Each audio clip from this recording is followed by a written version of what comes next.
বিসমিল্লাহির রহমানির রহিম। সংগ্রামী ছাত্রছাত্রী জনতা এবং দেশপ্রেমিক বাংলাদেশি দেশে বিদেশে যে যেখানে আছেন, আসসালামু আলাইকুম।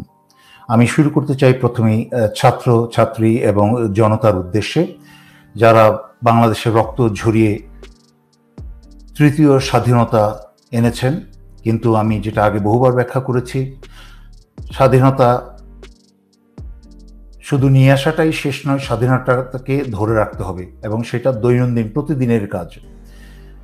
এবং মনে রাখতে হবে, এই বর্তমান যেই তত্ত্বাবধায়ক সরকার বা কেয়ারটেকার গভর্নমেন্ট আমরা যেটাই বলি, তার ক্ষমতার উৎস কিন্তু এই সংগ্রামী ছাত্রছাত্রী জনতা। তাই যেহেতু এখনো পর্যন্ত এই কেয়ারটেকার গভর্নমেন্ট সম্পূর্ণ দায়িত্ব বুঝে নিতে পারেন নাই, তাদের বর্তমান অবস্থাটাও অনেক নাজুক, কারণ অনেক কারণেই যা ব্যাখ্যা করতে গেলে কথা লম্বা হয়ে যাবে। সুতরাং তবু একটু ব্যাখ্যা করছি। সারা দুনিয়াতে যা চলছে, বাংলাদেশের বিরুদ্ধে ভারতীয় নেতৃত্বে যেই সব মিডিয়া জঙ্গিবাদী চলছে, তার সাথে কিন্তু ইসরায়েলও অংশগ্রহণ করেছে।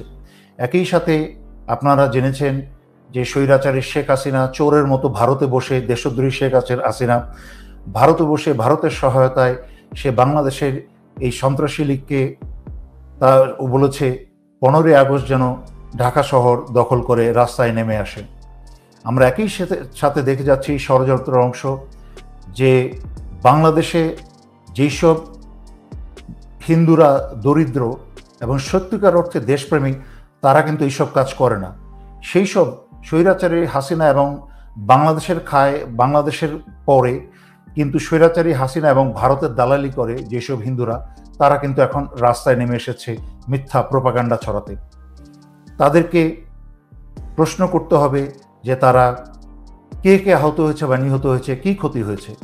তাদের উপরে যেই আঘাতে এসেছে, সেই আঘাতটুকু কিন্তু হাসিনার ছাত্রলীগরাই করেছে, বাংলাদেশের অন্যান্য কোনো মানুষ করেনি।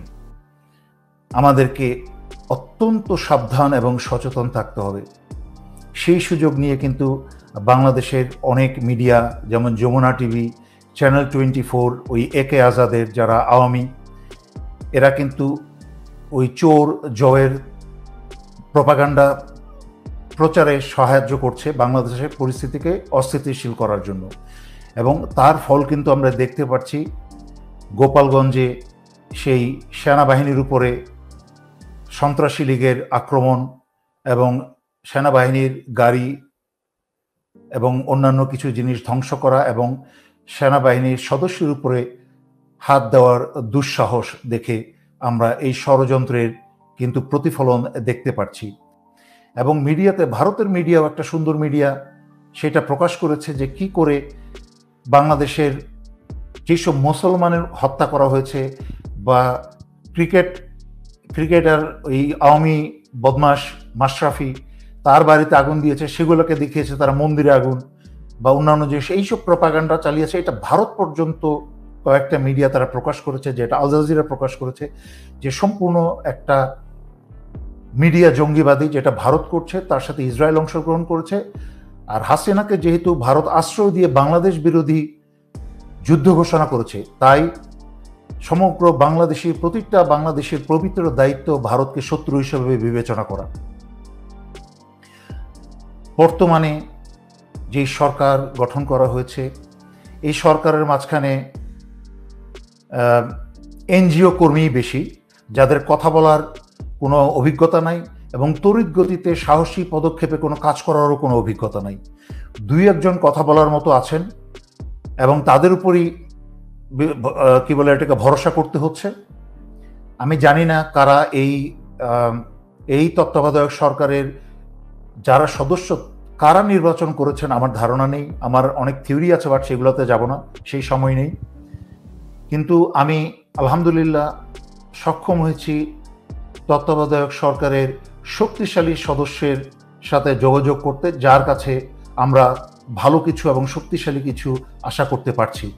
এবং আমি ওনার দৃষ্টি আকর্ষণ করে জানিয়েছি যে কত বছর ধরে এই যুদ্ধগুলো করে আসছি, এবং সেই জন্য আমি ওনাদের সাহায্যকারী হিসেবে আমি সাহায্য চালিয়ে যাব, সাহায্য করব এই বর্তমান তত্ত্বাবধায়ক সরকারকে।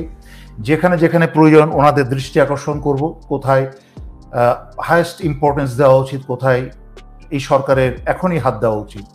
তার মাঝখানে আমি বলেছি এই ভারতীয় এবং হাসিনার বসানো তথাকথিত প্রেসিডেন্ট চুপ্পুকে সরাতে হবে এবং সেই দায়িত্বভার আমাদের তত্ত্বাবধায়ক সরকার প্রধান প্রফেসর ইউনূসকে ইমিডিয়েটলি সেটা হস্তান্তর করতে হবে।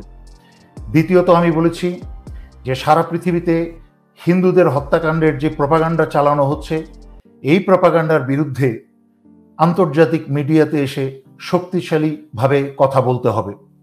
এখনই সময়, তা দেরি করা যাবে না। সমগ্র ষড়যন্ত্রকে নস্যাৎ করে দিতে হবে।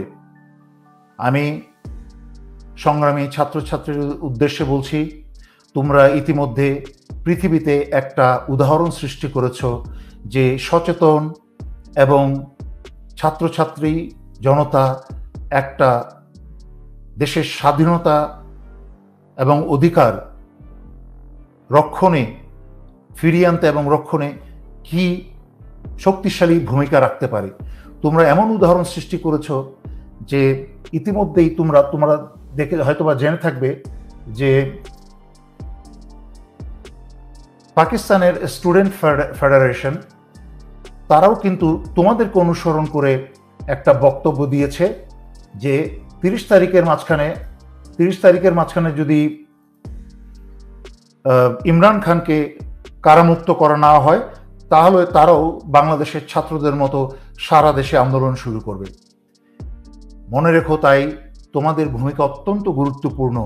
তোমরা শুধুমাত্র বাংলাদেশের মুক্তিতেই না, তোমাদের এই বিসর্জন, তোমাদের রক্ত এবং তোমাদের সাহস, দেশপ্রেম আজকে অন্যান্য দেশের নিপীড়িত মানুষকেও স্বাধীন হতে সেই সাহস যোগাচ্ছে।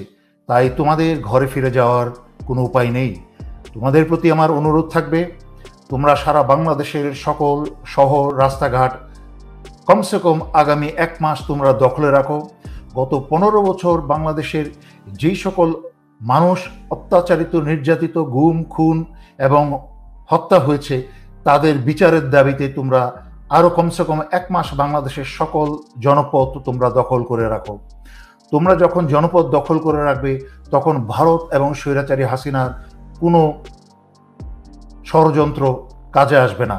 তাই তোমাদেরকে আমি অনুরোধ করছি, তোমরা রাস্তা দখল করে রাখো। এই বলে আজকের বক্তব্য আমি এখানে শেষ করছি। চাটুকারিতা করলে মিডিয়া বন্ধ করে দেয়া হবে, স্বরাষ্ট্র উপদেষ্টা।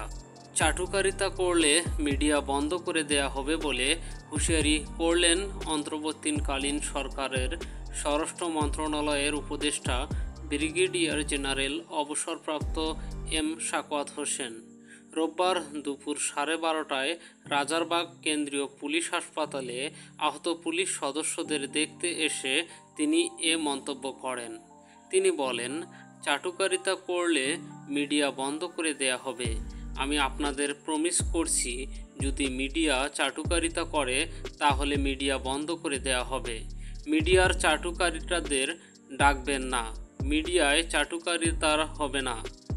একটা দেশ ডুববে কখন? যখন মিডিয়া সত্য কথা বলে না। তিনি বলেন, মিডিয়াগুলো এই সময় যদি সত্যি ঘটনা তুলে ধরতো তাহলে পুলিশের এ অবস্থা হতো না। মিডিয়া বরাবরই বলছে কিছুই হয়নি, কিন্তু বিবিসিতে আমি সব দেখেছি। টকশোতে জ্ঞানগর্ভ কোনো আলোচনা হয় না, মিডিয়া সঠিক তথ্য তুলে ধরে না। একটা দেশ তখনই ডোবে যখন মিডিয়া সত্যি কথা বলে না। স্বরাষ্ট্র উপদেষ্টা আরও বলেন, সাবেক তথ্য প্রতিমন্ত্রী লেখাপড়া জানা লোক, কিন্তু তিনি ছাত্রদের বললেন দুষ্কৃতিকারী। এসবের বিচার হওয়া উচিত, মিডিয়ার মালিকদের বিচার হওয়া উচিত। প্রধানমন্ত্রীকে আপনারা প্রশ্ন করেন কি আপনি অমুক জয় করে আসছেন, এগুলো কেমন প্রশ্ন? যোগ করেন ব্রিগেডিয়ার জেনারেল অবসরপ্রাপ্ত এম সাখাওয়াত হোসেন। এদিকে ভিআইপি প্রোটোকল নিয়ে জ্যামে বসে থাকলেন ডক্টর ইউনূস। অন্তর্বর্তীকালীন সরকারের প্রধান উপদেষ্টা ডক্টর মোহাম্মদ ইউনূস গতানুগতিক প্রথা ভেঙে ভিআইপি প্রোটোকল নিয়ে জ্যামের মধ্যেই বসেছিলেন। ঢাকার সড়কে অন্যান্য গণপরিবহনের সঙ্গেই চলছে তার গাড়িবহর। ব্যস্ত সড়কে যানজটের কারণে কয়েক মিনিট বসেছিলেন তিনি। তখন তার নিরাপত্তা নিশ্চিত করতে প্রোটোকলে নিয়োজিত থাকা সদস্যরা যানজটের মধ্যে গাড়ি থেকে নেমে দাঁড়ান। এ সংক্রান্ত একটি ভিডিও সামাজিক যোগাযোগ মাধ্যমে ভাইরাল হয়েছে। জানা গেছে, রোববার ডক্টর ইউনূসের গাড়িবহর রাজধানীর হ্যান্ডবল স্টেডিয়াম সংলগ্ন বকচক্কর এলাকায় থাকা অবস্থায় ভিডিও করা হয়েছে। সম্মানিত প্রিয় দর্শক, ভিডিওটি সম্পর্কে আপনাদের মহামূল্যবান মতামত কমেন্ট করে জানিয়ে দিন। এতক্ষণ ধৈর্য ধরে ভিডিওটি দেখার জন্য অসংখ্য ধন্যবাদ। সবাই সুস্থ থাকুন, ভালো থাকুন। আসসালামু আলাইকুম।